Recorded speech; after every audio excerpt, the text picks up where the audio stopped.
બેનને યાદ કરીશ. આશા પટેલ નામ કદાચ તમે સાંભળ્યું હશે. બહુ સારા એક સામાજિક કાર્યકર છે. આ બેન એવું અત્યારે સમાજમાં કામ કરી રહ્યા છે, કદાચ મારી દ્રષ્ટિએ મોટી સંસ્થા પણ ન કરે ને એ કામ આજે એકલી બેન કરી રહ્યા છે. ગજબનું એનું કામ છે. ખાસ કરીને જેના કોઈ ના હોય ને એનો એ આધાર બને છે. આ બહુ મોટી વાત છે. આપનારને આ દુનિયામાં જેને લોકો આપતા એને બહુ આપતા હોય છે. જ્યાં ઢગલો કરે ત્યાં ઢગલાક થઈ જતા હોય છે.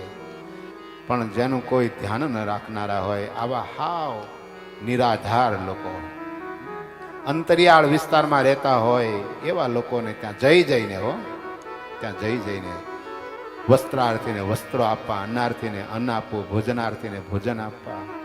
અરે મજૂર વર્ગના જે દીકરા દીકરીઓ હોય, શિક્ષણના અભાવે બિચારા આગળ ભણી ન શકતા હોય, તો એવા મજૂર વર્ગના જે દીકરા દીકરીઓ હોય ને એને લઈ આવવાના, ભણાવવાના.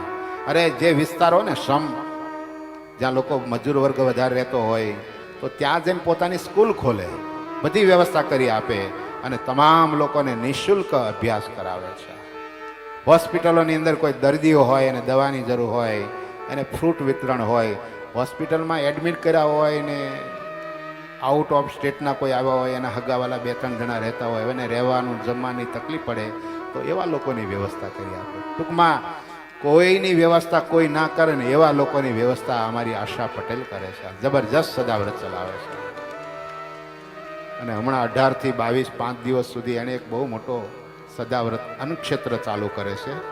લીંબડીથી આ બાજુ 9 કિલોમીટર આવીએ ને એટલે બલદાણા ગામ હાઈવે ઉપર અન્નક્ષેત્ર ચાલુ કરે છે. કોઈ પણ રસ્તા પરથી પસાર થતા હોય એ લોકોને રહેવું હોય ને જમવું હોય તો ફ્રી ઓફ, 1 રૂપિયો નહીં લેવાનો.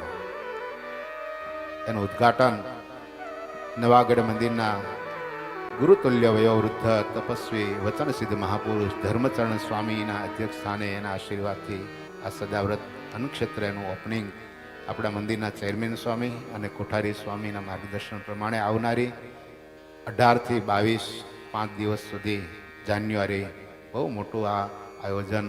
અને એ વખતે પણ ત્યાં 5 દાડાની સત્સંગી જીવનની કથા.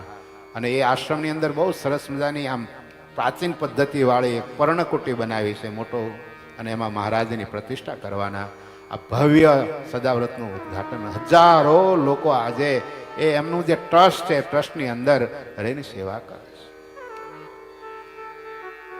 નિસ્વાર્થ ભાવે આશા પટેલ જ્યારે લોકોની ગરીબની સેવા કરે છે ને ત્યારે હજારો લોકો એના સદાવ્રતની અંદર સેવાઓ પણ કરે છે. દેશ વિદેશના કચ્છના કેટલા હરિભક્તો આજે લાખો રૂપિયાની સેવા કરે છે. બેન, અમે આવું નથી કરી શકતા પણ તમે કરો છો ને, તમને ધન્યવાદ છે. જાઓ, આ અમારું યોગદાન, અમારી સેવા તમારા યજ્ઞની અંદર આ વાપરજો. ભક્તો બહુ અઘરું હોય છે હો. કટાણે આપણે ત્યાં 5 મહેમાન આવી જાય ને, કટાણે હો વણ કયા આવી જાય ને તો આપણે આઘા પાછા થઈએ છીએ. ભાઈ આઘા પાછા થઈએ છીએ. આ તો રોજનું થયું. અને અહીંયા ચાલે છે એમ નહીં, કેટલી જગ્યાએ ચાલે છે. હરિદ્વારમાં ઠીક ખોલ્યું છે. હરિદ્વારમાં બોલો, હરિદ્વારમાં ક્ષેત્ર ચાલે છે. કોઈ પણ આવે જમી જાય. અને એવું નહીં ખાલી ખીચડી કઢી કે દાળ ભાત. જેમ ભગવાનને આપણે એ દાળ ભાત શાક રોટલી ફરસાણ મીઠાઈ જમાડીએ ને એમ બધાને ભાવથી જમાડે છે. ભલે કળિયુગ ચાલે છે, કળિયુગના વાતાવરણમાં ઘણું બધું વાતાવરણ બગડેલું છે, પણ ક્યાંક ક્યાંક સતયુગના પણ આપણને દર્શન થાય છે. હો ભાઈ, આવા સતયુગના પણ દર્શન થાય છે. ધન્ય હજો એમની ભાવનાને, એમની સેવાને આપણે લાખો લાખો વંદન કરીએ.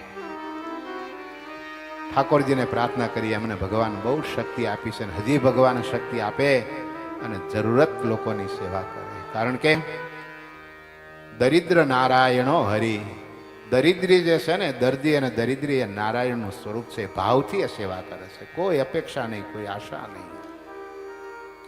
5 રૂપિયામાંથી કમાવાની વાત તો એક બાજુ રહી, પોતાના 5 રૂપિયા નાખવાની વાત છે. લોકોની પાસે માગી માગી લાવીને કરવો, અને અઘરામાં અઘરું કામ આ છે હો.